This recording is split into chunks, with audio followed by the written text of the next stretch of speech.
Hey everyone, welcome to the show here with Deborah Ager and Becky Bain, and we were talking about how to publish your nonfiction book. Is there anything you want to add, Becky, before I jump in? I was just going to say I'm glad to be here with you. I have been doing graphic design for over 30 years, and now I'm a book designer specifically, and I really enjoy the fact that I get to work with people like you. And this is a great opportunity for us to discuss things together about working with our authors. So go ahead. Yeah, so Becky and I have been doing this work for a long time. She's been doing this since 2005. I've been doing it since around 2007. And together we have worked on more than 110 books, I think.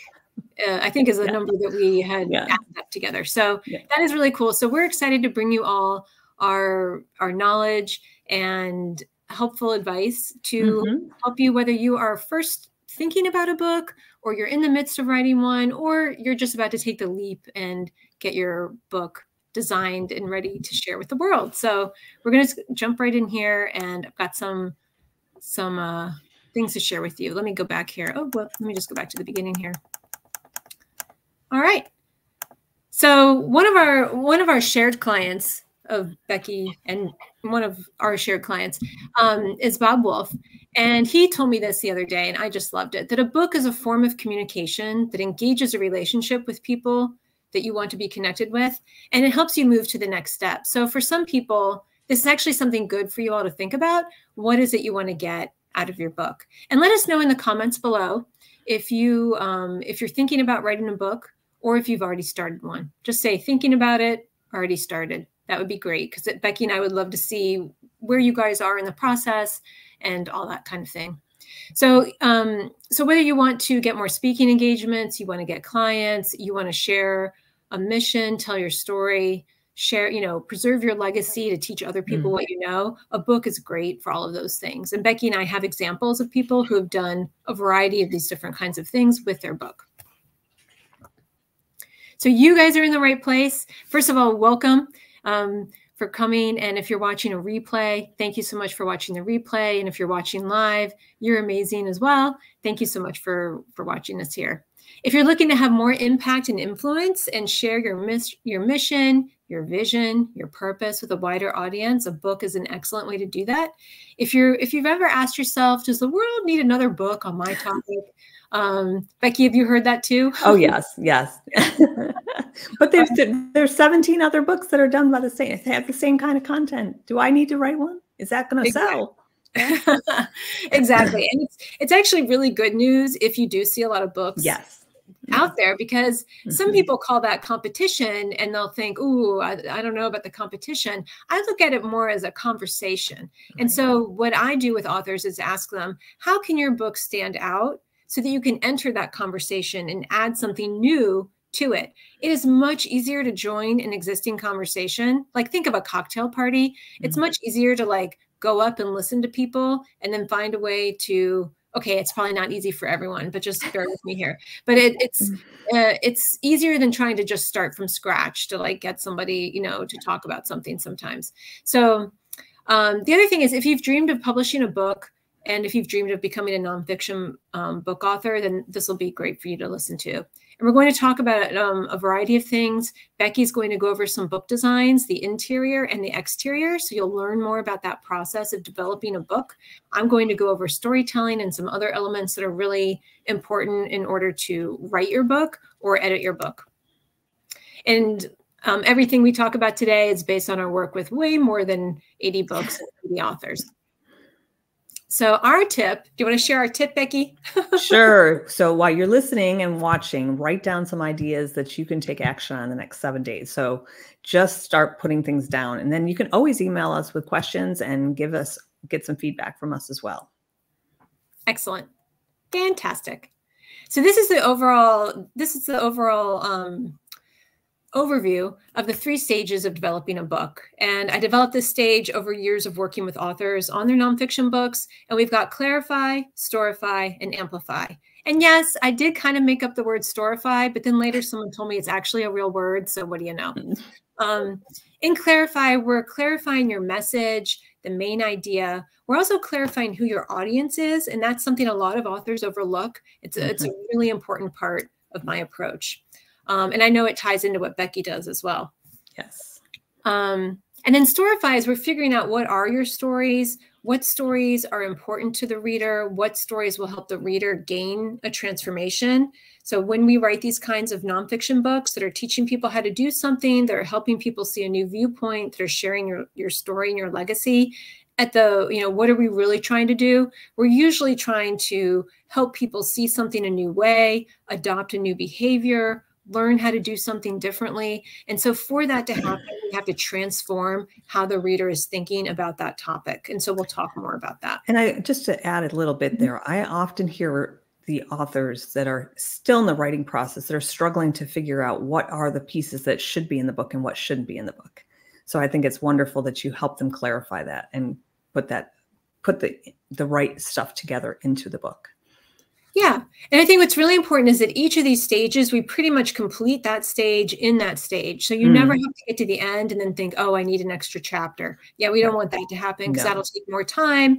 It's just not going to be a smooth process. So by going in order, we create a smooth process where everything's very tidy at each stage. And then amplify. And you help them do that. I mean, you help them clarify what it is that they need to put in there. And that's the beauty of working with someone like you. Yeah, thank you. And then Amplify is where we're polishing the writing, and then we're getting ready to work with Becky. That's right. Because I want it completely done when you send it to me. Right. No spelling errors, no punctuation errors, none of that. No changes. So this is one example of a book that I worked on with a professor of music called The Business of Music Management. And some of the material came out of his work as someone who managed a band, someone who performed around the world internationally, and he also ran a Fulbright program. So he kind of put all of his knowledge about this topic into a book. And he had taught many students in one of the top music schools in America as well. So he wanted to share those ideas and concepts with musicians so that other people could have that ability to do the same thing. And his book was carried in Target. His book helped him get a new job overseas. So your book can really help you do a lot of different things. Sometimes people focus on best-selling status or they focus on getting clients only. Yes, you can get those things, but sometimes people want different things, and that's just also good to know about and be aware of. So in my section of this presentation, I'm going to cover these things, what you need to know before working with a book coach. And I'll be curious to see what Becky has to say about that. Maybe there's more things to add, how to tell your story in your book. And then also the difference between personable writing and personal writing, as well as how to be personable, yet also professional at the same time. Sometimes people have some concerns or fears around saying too much or feeling like they have to overshare. I can understand that. Yeah, definitely. So the one thing that hopefully will relax everybody is you don't need to have anything written before hiring a book coach. Right. And, you also don't need all of these things in the list. You don't have to have an outline. You don't have to have a final idea, et cetera, et cetera. There are some things you need to have, which I'll discuss in a minute. But I want to talk about this for a minute because sometimes our brains block us from doing things. And it will start to throw up all of these roadblocks to keep us safe or to keep us from doing something that might end up feeling scary. Now, sometimes we will overcome this anyway, or we'll realize what our brain is trying to do. Our brain is really just trying to keep us in a safe place. And this just comes from how we're wired over time. Like we don't want to go out of the cave, but eventually we have to leave the cave, go hunt in caveman times. So this is kind of the same thing. So some of those roadblocks can be thinking, oh, I have to have my book outline perfectly done, or I have to have the writing perfectly done, or, oh, I don't want anyone to look at my writing because it's bad. Well, every writer needs an editor, even me. And I'm a skilled writer, but still sometimes when I'm writing my own things, I'm like, ooh, I don't like my first draft. And if you don't like your first draft, then you're just a writer. You're just a normal person like everybody else. So. Does that apply to you too, Becky, when you're doing designs, for instance? Oh, yeah. I mean, sometimes it's like, I have no idea where this design's going to go. I'm just going to start working on it and see how it can tune into the final idea that it comes after I've talked to the client and put things together. And sometimes I have to read the book. And people ask me all the time, have you read all these books? And I said, sometimes I spend a lot of time reading. Yes. Yeah. Yeah. Because that's from the things that you find in those stories are what actually help you to deliver and develop a better cover. So it's important to understand the total story. Right. And I think, like, to your point, 100% confidence in the idea is not required because, you know, for instance, when you work with a designer, you're going to get a couple different mock-ups. So you kind of get a sense of like what colors, what kinds of imagery do we want? Do we want photos or something else? You know, all this kind of, you know, all those different choices can be made, but sometimes you have to see something on the page before you can make the decision. And it's the same with writing. Sometimes you just have to write some things down. Like I was writing something the other day and I don't quite know what's going to go on in this piece that I'm writing, which is actually kind of thrilling in a way, but also like it can invite me to ask questions about what might be a good way forward. And it's the same thing when you're writing your own book. It's just, you have to get a start. You just have to start and put some information down. And sometimes just from putting that basic information down, you can move forward in ways you weren't even thinking of. Definitely. And so here's what you do need. You need some kind of inkling of what you're going to write about. You know, obviously we can't, obviously, if you don't know what you want to write about, then we can't really help you. But if you do have an inkling, hey, I've been considering these ideas, or I've been thinking about this, you know, this is where we can start from. It's just that little nugget of an idea, that little seed that you might want to grow into something larger. And I've had people come to me where they've had, you know, one client had 50 to 60,000 words written. And what she said in her conversation with me afterwards is, before working with you, I had a lot of rooms, like a lot of ideas, but she said they had not yet connected into a structure. So they had not yet made a house. So she had all these individual ideas, but it had not yet created a cohesive structure. And so she got cohesion, you know, in her book coaching. Right. Was able to come forth with the book. So you don't need to have that at the beginning, though. Like sometimes if I share that story, people are like, but I don't have 50,000 words. Yeah, but a lot of people come to me, they don't have anything. Or maybe they have part of an outline, or maybe they have an outline and they don't even like it. And they write a different, you know, and then working with it, they're like, I want to work on a different book. All of that is just part of the process. Yes, it's a process. Yeah.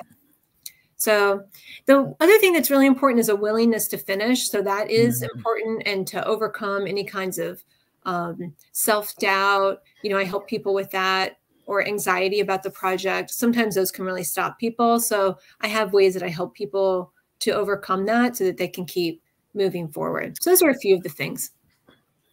And the next one, which I'll talk about in a minute, is the business or personal vision, as well as purpose. That can really help you keep going. Right.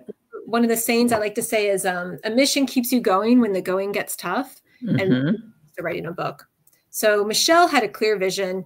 She really wanted to combine her ideas of helping women with wellness, health, and so on. And so by writing this book that she did about personal finance, she was able to help women become financially independent and create a secure financial future. And so she really liked being able to get her ideas out. And then she really liked the result of women coming up and telling her that your book has really helped me, you know, start to think about what I need to do or take the step. Cool. Yeah, very cool. Yeah. So what I would love to hear from you guys is where you are now in the process. So feel free to let us know in the comments. I've got the different stages here: clarify, storify, amplify. And these are just like 4 or 5 items from each of those stages. This is not an exhaustive list of everything that goes into each stage, but it kind of gives you an idea. So in clarify, we're figuring out what kind of book type, your audience, finalizing topics. So if you're just getting started, that's where you might be. If you've already done some writing, you might be in storify. If you already have the whole manuscript outlined, structured, and written, then you might be in the amplify stage, where you're doing some editing, some polishing in order to get it ready to go with to be with a publication professional. So just let us know below if you think you're in clarify, storify, or amplify, because Becky and I would love to hear more about that. So as you take people through the process here, what kind of time are you looking at that would take for you to go through each of these processes? Well, people always want their book written yesterday. Yes. And before Christmas, please. Yeah. And so what I tell them, and you probably tell them this too, is that I think it's important to look at your own schedule to see what you have time for. Sometimes people are taking a break, like they're taking a sabbatical from their full-time job, or they might be, or maybe they're taking a month off. They've accepted a new job and resigned from their old job. So I've come across a number of people doing something like that, and they might want to focus on it, you know, a significant amount of time each week, in which case they can get it done in a shorter time period, Mm-hmm. maybe written in 3 months and then maybe published in 6 to 8 months. And sometimes it takes people longer because a lot of interesting things happen where people maybe want to go visit an island, or they want to go have an adventure on a wind sail, you know, like those kinds of things. People want to have adventures and live life. And so sometimes they're, you know, they want to have that time built in, and maybe it takes them a year because they're out there living life as well. So it really just depends on each person's schedule, how much time they want to put into it. Right. And do you find the same? Well, it's always depending on, you know, whether we have the other jobs we have, obviously, but in the time frame that it takes for us to do our job, it's much shorter than the time to write the story. But, you know, getting through the editing process and everything takes so much time. Then we finally get to work on it, and then we're like, we can usually do it in, you know, under 2 months or something like that, depending on what else we have going on. But I always like to get a head start before they've got all the editing done, so we can really be thinking about the cover design and thinking through all those pieces ahead of that. So by the time I actually get the final manuscript to put it into the interior document, I've already got the cover design. We've already had it good. You know, we're starting talking mock-ups and getting marketing started already, because then it can quickly process through. So that makes sense. Yeah. So yeah. One thing, like, when do you think is a perfect time for someone to reach out to a designer? After they've gotten probably to the Storyfy point where they've already clarified their idea. But if they don't understand how to self-publish, and they still have, you know, they've got a lot of questions about whether they even want to do this because they don't understand the publishing side of it, I'll have a conversation with people right from the very beginning. And sometimes, you know, I can suggest, you know, people like you to help them through the process of writing. But at first we talk to them about what it's going to take to actually self-publish that book, or, you know, to work with a traditional publisher, which is harder these days. So self-publishing is much easier for the, you know, everybody that's out there to get the book done. It's just understanding the process and what it means. Yeah. So what's involved in it. Yeah. So one thing I want to talk to you guys about is the power of stories. And I found out about this research project called Significant Objects. 2 researchers went to thrift stores and bought different objects that would not be anything very remarkable. Some of them were, I think there was a snow globe or some kind of globe paperweight, Russian dolls. I think a wooden spoon was mentioned. So you can see these are just simple objects that people don't really think twice about most of the time. And what they wanted to do was see if storytelling would help increase the value of each of those items. Wow. They recorded how much they spent on each item. They hired 100, I think 100 creative writers, or at least writers, to write 100 or so stories about each of these objects. So it wasn't just a Russian doll, but a story was created around the set of Russian dolls, and a story was created around the spoon, and so on. Cool. And, yeah. And I remember one of the items they sold, they had bought it for, I think it was $1.29, and they sold it for $197.50 on eBay. Wow. Yeah. And they did this enough times that they ended up making a profit. I think it was, what's it say here? Net profit was 3.6 million. 3.6 million. That's a big profit. I know. I didn't even believe it. I was like, this is not true. But then it tells, but we always hear about how a story can help you. You know, you should be telling a story about what you do and what the things that you're doing in your marketing. And this just proves that the more you engage the audience to understand what you're talking about and to get them involved emotionally, the more they're going to be willing to dig deeper and find out what's really going on here. Who is this person? What are they selling? What are they doing? So I think that's really a great example. Yeah. And it's why I encourage people to include stories in their books, and even when applicable, to include a personal story as well. It doesn't, you don't have to include a personal story in every nonfiction book, but for certain kinds of books, it works very well. So I'm going to take you guys through this story shape, which is called Person in Whole. But before I do that, I want to tell you about one of the most popular ones in business, which is called Rags to Riches. And we're familiar with that. Probably even just me saying the phrase, you might be able to visualize this type of story, but it's where someone starts with nothing. Then through hard work and perseverance, they end up having succeeded in business in some way. So on this chart here, you can see this black line that goes across is sort of the the basic, level, whereas above it is good fortune and below it is bad fortune. So if you think of rags to riches, that would start down here. It would start under the line in bad fortune, and then it would rise towards the end towards being more in the realm of good fortune. So that's just one way. You can always tell that kind of story. It's a fairly simple story to be able to tell because people can think how to go through and plot that and what kinds of elements to include. But it was interesting for me because I thought, well, not everyone has that story to tell. And sometimes if you don't know other story shapes, then we can think, well, I don't have a story because it doesn't fit into the story that I'm seeing everywhere, that I'm seeing everyone else tell.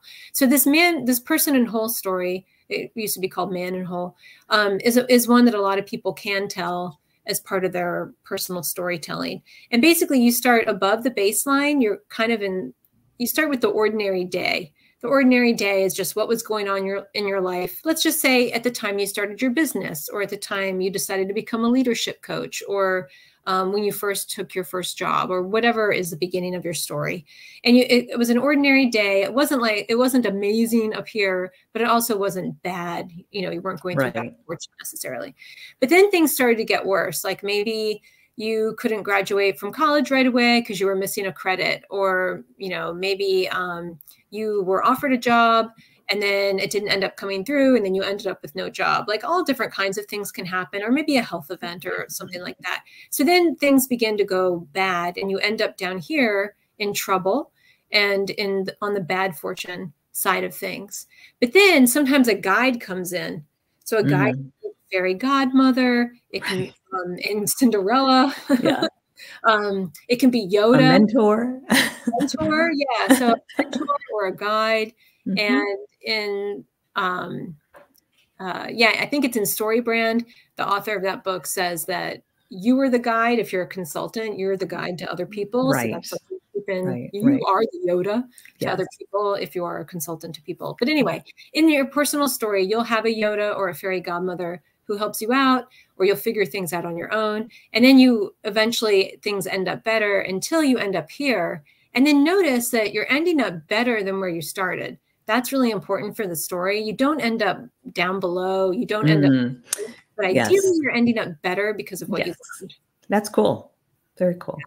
And inspirational. There's lots of people, pulling themselves from the bootstraps, kind of inspirational ideas that can go along with that and encourage people. Yeah. So let us know in the comments below if you think you can use a story shape like this, whether it's rags to riches or person in whole. Let Becky and I know in the comments. Just type story shape if you feel like this is something that you might be able to use at some point, whether it's in your content or your book. Because it helps you frame the story. It helps you figure out what the story is going to be and how to do it. Yeah, that makes a lot of sense. Exactly. Obviously, I haven't written any books, so I'm still learning about this too. So, yeah. And so here's a few examples of different books I've worked on. High quality books will transform readers in some way. The kind of books we're talking about today that are nonfiction, they might be personal development, they might be how-to. In the book industry, these are often called prescriptive nonfiction because they're prescribing certain actions to people frequently. And the stories help with that, because if you just merely write how to, like step 1, do this, step 2, do that, and you're not telling stories, people start to tune out and not feel as interested in it. So in this book, Shifting Your Demand Curve by Craig Oldham, we use storytelling to convey the idea that CEOs need to focus on these, certain areas of their business. And if they focus on these certain areas, they can shift demand for their services and products in a positive direction, obviously. Right. So, but instead of just like listing out what those were, we shared stories of the process, and how that worked for people. And then in Bob Wolf's first book, Farming Assets, we had one part of the book was all story-based, and then another part was how-to. And I thought this was a really interesting approach because it then took into consideration that some people just want to get down to business. Just tell me what to do. Give me the task list. And then other people really want the story because they want something more interesting to read. And so that way we were able to approach, be able to satisfy both kinds of readers. Yes. So that was really cool. So I wanted to make sure I mentioned that one. So the audience first approach that I use with people, the first thing we do is figure out who's your ideal reader.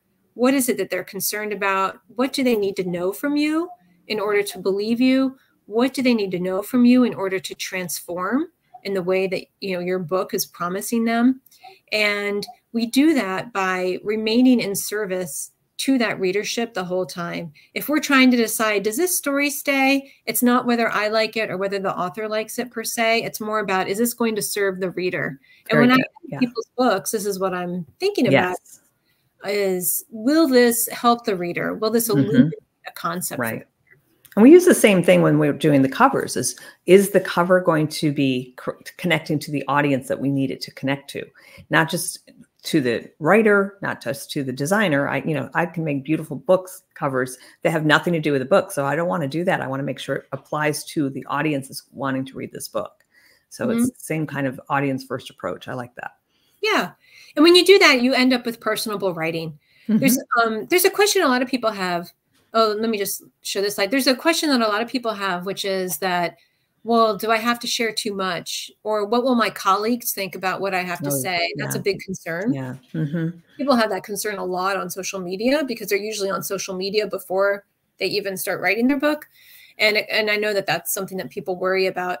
But the thing is, there's a difference in personable versus personal. So personal writing might be that you write about something before you fully had a chance to process what's happened and before you fully had a chance to learn the lesson or learn or gain the wisdom from that particular situation. This isn't a 100% across the board applies to every situation in life, but in general, you want to allow yourself to process something before you start writing about it. You can think about for yourself, like list out, like, what's your definition of oversharing or what's your definition of too personal? And by doing that, you can create your own guidelines, your own personal guidelines as to what you feel comfortable sharing. Yeah. That's great. Very good. And then personable is making sure that we put ourselves into our work in some way. So I wanted to mention Henna's book, Good Awkward, Henna Pryor. Awesome. Yeah, it's a fun cover too. It is. Because she uses storytelling in such a good way. As she's sharing stories, stories that make people cringe. Like she shares a story about someone who accidentally sent an inter-office message about how cute the boss looked and sent it to the boss. Oh no. Really, yeah. And then embarrassed. And what was interesting about that is that then she, the author, asks us, did you cringe? Because if so, like you have empathy for right, exactly. And then she talked about how she taught us more about that empathy that we have and how that factors into how we feel about these situations. So it was such a cool story to share because it made us feel something. And then she asked us, "Are you feeling this thing?" Yes, most of us are. Yes, and so then she's teaching us the lesson. So it's just like a way you can incorporate stories. It's so engaging, Yes. And that's the important thing, is that we're engaging our audience while, getting them involved. They're not bored if they're engaged in the content that you've written. Yeah. And it's like that quote I shared from Bob Wolf earlier about books are really about a form of communication that engages people. Okay. So in order to write personably, these are some different elements to take into consideration. Empathizing with your reader and knowing what they need to know, knowing what they're going to be worried about, knowing what might be blocking them from succeeding. These are all really important. It's not just about knowing that, they're all attorneys or they're all doctors, they're all mid-career professionals in management.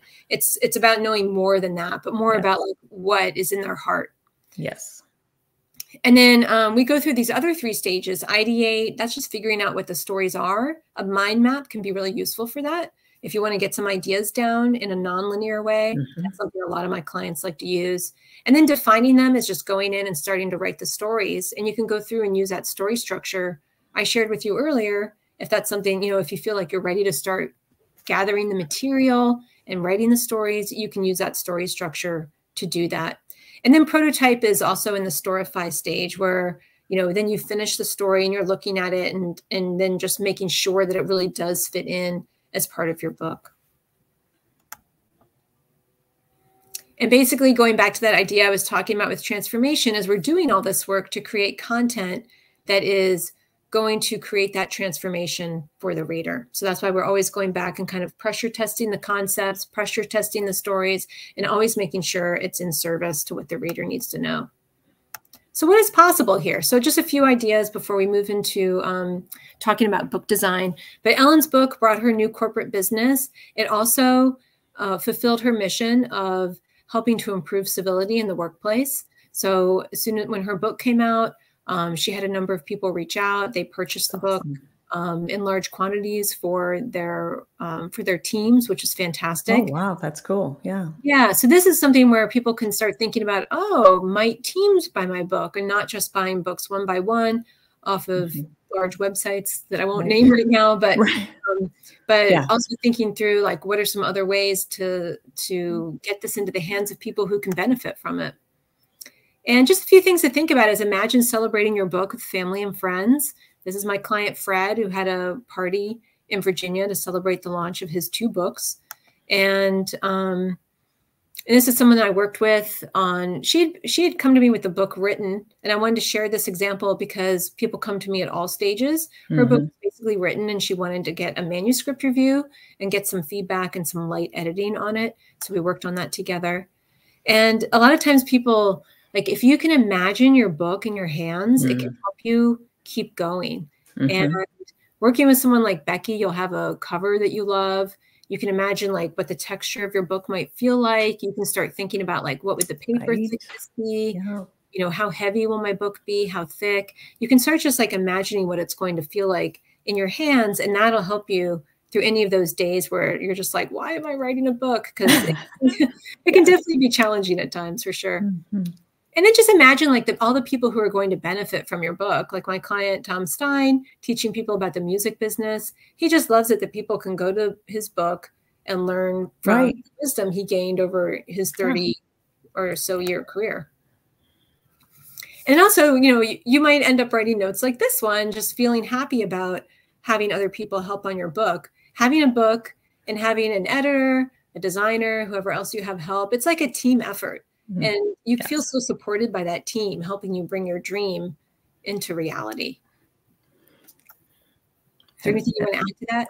Just that's the beauty of self-publishing too, is you get to pick your dream team. You pick and choose how many people you want to work with and who those people are going to be. So it really is based on, you know, who's going to make my team work and help me get to the finish line. Yeah, definitely.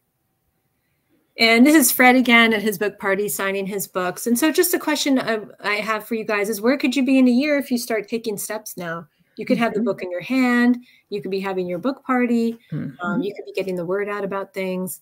And so this is the overall process with Clarify, Storify, and Amplify. And then the publishing partner, which would be Becky. So we're going to move into her work. This is a project that we worked on together with Bob Wolf. It's a very new 2 weeks ago. 2 weeks ago. Yeah, it's just a little baby book right now. Yeah. A newborn, I guess. Yeah. And so she's going to take us through some book designs and let us know more about what we need to think about with our book covers, as well as the interiors and all the different options we have to make our books look so professional. And that's, you know, we talked about this being about keeping your book from being boring. And I think that's one of the things, you know, I love working with my clients because they're like, you know, it's just my story. It's like, oh, but it can be so much more. So when I'm having those first conversations, it's like, I want to find out why they're writing their book. Is it to share their story, to share the knowledge and passion you have for your things you've learned over your lifetime? Maybe it's going to be a tool to have a speaking career, so you have a book in the back of the room so that you can be signing at the end. Or maybe there's another reason. I have a lot of clients that have legacy and family memoirs that they just want to do because they want to make sure their story is put into a book, so that the generations coming after them will have that to look back on. And I just love that. I love history. I just love being able to help them get all that information together and put it into a story, into a book. Yeah, actually, can you go back to that slide for just a second? So I just wanted to invite people to let us know in the comments, like, why are you writing a book? Is it one of these reasons or a different one?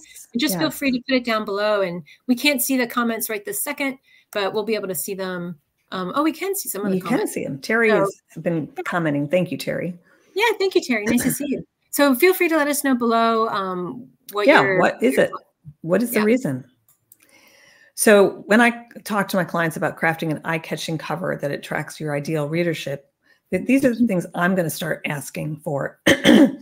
Is as I'm looking, I'm reading, I'm talking about the title. I'm asking them what the title is. How long is it? What's the subtitle? What is, I'm always looking for hierarchy. What's the most important thing that's going to have to show up on this book? Because remember, we're developing a design that's going to be a tiny little thing on Amazon, a thumbnail that they're going to see. So we have to make it super important that we get everything just right. So are there colors that represent the subject matter? Are there imagery that is going to be the right imagery for your client that your audience wants to read, that they're going to catch, that they recognize that as something that they're interested in, so that needs to be on the book. Sometimes it's a picture of you. Sometimes I've got a couple examples of books that I have photographs or illustrations of the author themselves. And how is that going to help your book? Some other things that we talk about is what are the things that would help your story in the interior not be boring or just explain the process more, whether it's photographs or stock images. Is it illustrations that you've commissioned, or we can pull from stock illustration options? Maybe they're quotes or call outs. Those are things I love adding to books that just add so much to it. And as a reader, I'm the one that gets the print book and I'm highlighting all those quotes and things that I can refer to later.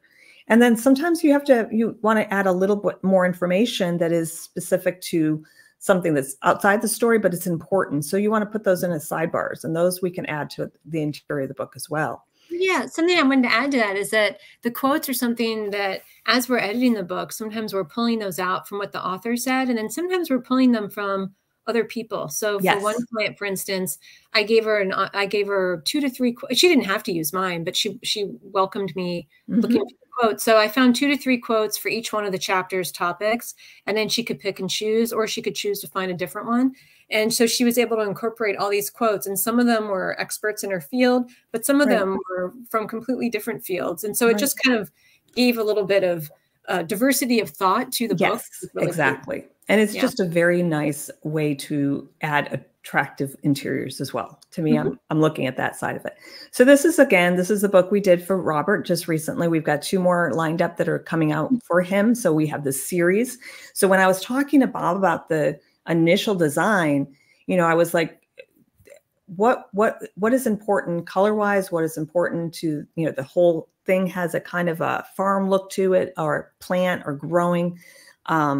So we ended up looking at their business model, and their business model branding colors were these blues and oranges and gold. So we incorporated that into the design of all 3 books and kept the same font, the same look. And we've also created this imprint for him, the Wolf Financial Trilogy, that allows them to have this continuity between all of them. And he can use that in the marketing. And that's the other piece, is I'm always looking at the marketing side of it. How are we going to sell this book? How is it going to be attractive?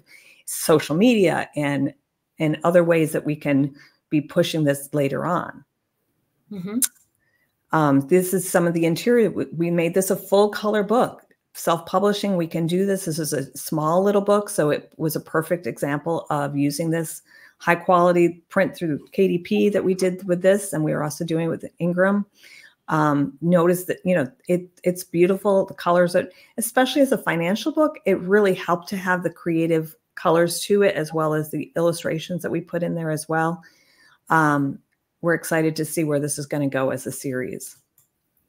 This is a book we just did recently that super cool story. This is the exact kind of story that you were talking about, where this has a very nondescript beginning of his life as a young boy, but he falls in love with helicopters. And from that point on, all he wants to do is fly. And he ends up becoming the world's most famous stunt pilot in Hollywood. He's doing wonderful things. All the movies, these are movies that you'll recognize here. So putting this together with the author, to have him send us photographs and said, we want to use this photograph, and we want to put that on the cover, and we want to so it's almost a collage of his different experiences and different things people would recognize, but also this fantastic illustration that we were able to do of him standing in this iconic suit that he wears on a regular basis, and always the sneakers. So this to us really just stood out as an example of something that's totally different than what you would normally see in a book, but it really captures who he is and what he's doing in the story. Each of the sections of the story talks about what it takes for a stunt pilot to go from one, he was doing all things all around the world. So we actually had maps that we put in the front of each chapter and gave this creative chapter title page. So we're showing where the story, why it didn't go from point A to point B. It always was point A, C, it was all over the place. So it was an important element to have this map in there to illustrate as they told the story. And then as a special additional thing that we did, we made these collage pages of their life. So there are 8 to 12 different pages of photographs from way back when. So, sometimes people say, but I don't have digital photographs, but we can get them digitized. We can put them in Photoshop. We can create this kind of a look that gives it a real classic photograph collage, and such a big thing of interest for people that they love looking at photos. So this was a really cool way that we were able to bring more life to this story and just show his life and his family as they went through all the different aspects of it. Excellent. Yeah. And such a good example too, with the photos of the photos would not just necessarily be used in any book or every book, right? But it's like, because it worked with the content and it worked with the audience, and the audience would want to see these photos. So that's something else to consider in your books. Like maybe it doesn't need even one photo, but maybe it needs a lot of photos. So and that's right. A lot of times we have to have a discussion about, are you looking for it to be on a collage page so that at like the end of the chapter or the center of the book or whatever, or maybe it's one photo in one photo for each chapter, or maybe it's one chapter has several photos. It just, we can work through all those decisions that we need to talk about. Yeah. This book is a wonderful story. It's a hard subject, but it's super funny, and strength of character is great. It's inspirational. The interesting thing about this was this cover was really challenging for us, as we took her and put her on the cover showing that she had had a mastectomy. And we made it very much a background, so it wasn't real obvious, but it gets the point across that this was very life-changing for her. And the other parts that we were able to do is in this spread, which is a section of the book, we were able to actually put an image of the exact cancer that she had. So finding that exact cancer, because she is a doctor, so she knew what these look like. I was like, they all look the same to me, but I found the one that was right. And then we were able to do the call outs here, where this is again a reminder that she was going through the whole book and the whole story, talking about, these are the things you need to remember when you're talking to someone who has cancer. This is how you can be a good friend. This is how, make sure you go and you get your checkups and things like that. But then we were able to put an epigraph, which is just a little quote at the beginning of each chapter. And that just added a little more to the story. And then some quotes as well that just gave everything just a little bit more emphasis from a different perspective on what was going on in the story. And this is told as a journal. So it was had a lot of things going on inside, but it really is it's a wonderful story to read. Now this goes into a business book. This is a book about working with millennials. This author, Catherine, was able to, Catherine Spitznagel, was able to work with millennials over her time as a businesswoman. And she just loved how they did things that were different from her generation. So she's telling stories through this whole book about how working, what's important to them, and how to she helped them develop in the next generation of leaders. So this book, not only was it a story, to where she still told stories, but it's also a toolkit to help other people teach. So we actually ended up having two books, the main book, which tells all the story, and then the toolkit that actually gives them case studies to go through with their people. So it was literally something that they can take and people can use in their own industry to help work with millennials and other people as well. So that really helped us with the to get it to a place that it was a tool to be used for her, and it's something that she can use in her coaching that she does now. This is another business-based book where they took the, unfortunately, you can't see it too well, but he has a lot of words about using language that is focused on the love culture rather than the anger and things that happen in a normal culture. And this is all from his experience. So we were able to take a lot of these words and just do a very light background of them in this book to give that the emphasis. So it's showing that these are the parts and the words that are important to him. And it was this, again, it's storytelling from his side, his story, going through the entire book about how he learned to have it was a much better idea to have a love-based culture than not. So, and then trusting employees to do the right thing. I like how love is so big there. That looks great. He's known as in his industry as someone who does a lot of writing on the whiteboards. So he said, I really want illustrations to illustrate the topics in this book that look like they were done on a whiteboard. So that's why we created these illustrations ourselves and just put them in to emphasize the points he was making. And it just gave a consistent look to all the artwork because we had done it all together. Oh yeah, that's great. Yeah. And then going back to the cover for a minute, what I love about the word love being so big is that a lot of times authors, why would they think about this? They might not think about what is my cover going to look like on Amazon, but with love being such a big word, that's something that's really going to get people's attention. Yes. And so that's something to think about too with your book cover is when it looks this big, yeah, exactly. Someone's mobile phone on the Amazon website or the website or your own website. So just thinking about that is important as well, because they won't always see the cover in person right away. And this, again, was one of those covers that have a multitude of words on them. They have, the title, then the subtitle, and then another section, so it's important to work the design so that it's very clear what's the most important thing for them to look at. And in this case, it's love-based culture. And that's what we're talking about in the book. And that's why I brought it out as the main part of the cover imagery.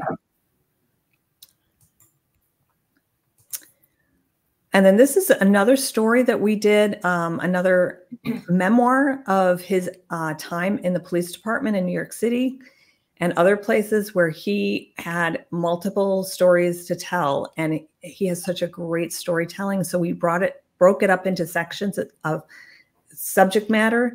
And then he just told one story after other stories. Very entertaining book. But the beauty of this cover is the fact that you really get an idea of what we're talking about right away. It's definitely with the handprint, the different lights in the background. It really emphasizes that the subject matter is going to be about law enforcement. We brought in using the same kind of a grungy background where we had put these for the sections and then had all set up. So each of the stories was broken down into a subhead like this.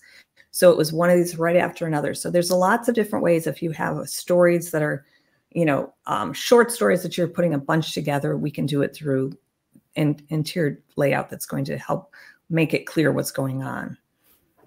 And then this is one of those examples of someone who got their a beautiful photograph done of them, and it just made the cover perfect. We had a discussion. She had told me, she said, I want my book to be, I think she mentioned Michelle Obama. She goes, I'd love a book that looks like Michelle Obama. I said, well, if you want that, then we have to go to a professional photographer. You have to get, so we talked through what she had envisioned and were able to reproduce it. And, this is a beautiful story with the bird that's in it is also on the inside of it as a way that she escaped from Afghanistan in the 80s. Left her parents behind and went to another country and where she didn't speak the language. And so it's a very inspirational story as well. And just putting her on there just shows how well she's done. And she's come out of this and she's just thriving at this point. It's a really great story. So those just are some of the things I wanted to share today, and you know, shows the different ways that we handle book design. We handle the memoirs and the legacy projects, so that's much more interesting than just, you know, people get all worried about it. People want to hear your story. They want to know what's going on in your life. They want to know the things that have made you who you are. And I just love making it look great for them. So yeah, and we have tools for you. 2 tools. The first one from Becky. You can get her checklist for self-publishing at her website. And the second one is if you need to assess where you are and what are the best next steps for you on your book, you can take the Dream Book Launcher Check on my website. You can go there to learn more about that. And what it will do is in under 3 minutes, you'll be able to answer 17-ish questions that will help you figure out the best next steps, and you'll get personalized results. So once again, that is the self-publishing checklist available right link here. Yep, it's right on the front page of my website. Yeah, and then the Dream Book Launcher Check if you want to get a personalized assessment of where you are. So thank you all. Thank you to everyone for coming. It's great to see you. Becky and I are doing this as a 4-part series, so there will be 3 more. One of them will include one of our authors coming on with us to talk about the creative process and about how he came to create his trilogy and answer all kinds of questions that you might have about publishing. Is there anything you want to add, Becky? I just appreciate we were able to do this together, and I just love that we work together. We have a connection together with our authors, and it's great to be able to give them some ideas how we work together as well. So this is great. Thank you so much. Yeah, thank you.